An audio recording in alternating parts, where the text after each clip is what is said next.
Hello and welcome to the third episode of my Forza Flashback series. What you're watching today is an online R1 class race from Forza Motorsport 2 on the Sunset Infield track.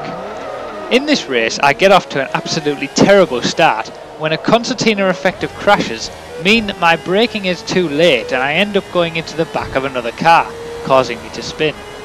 However, I managed to do a good recovery drive over the first 2 laps and come through as a comfortable winner.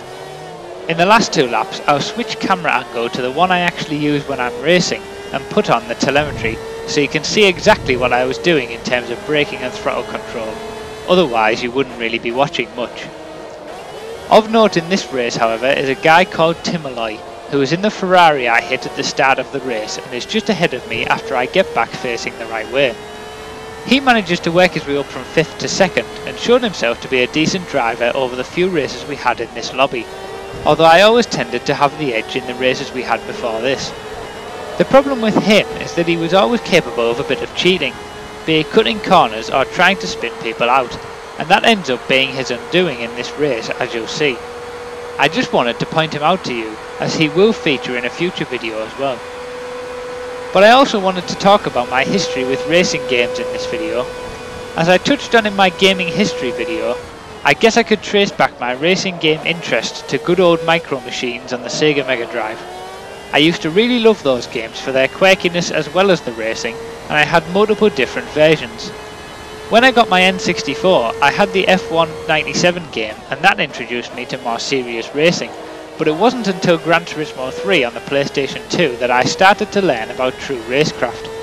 Since then, apart from the Need for Speed Underground 1 and 2 period, I've pretty much exclusively played the racing simulators from GT3 to GT4, then Forza Motorsport 2 and 3, and finally GT5 and Forza 4.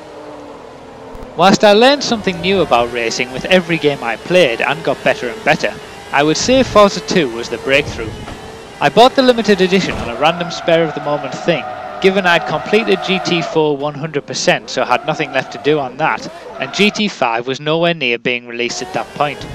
I'd never even heard of Forza Motorsport, but fell in love when playing Forza 2. I'd learned so much from playing that game, and I'd probably have to say that I developed my current driving style by trying out different things on Forza 2.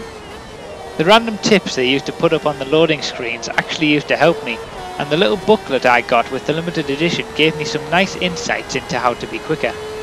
In the end though, it was probably my experience with online races on that game that made me the racer I am today, as I really did go at them hard and had a lot of fun with them.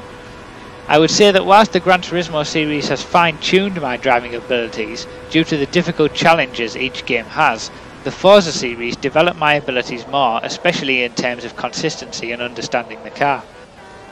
However, I've never been, and probably never will be, a tuner. I'll never be the kind of person who tunes cars to get the best setups. I'd rather everyone just had the same car no matter what it is and got straight into racing.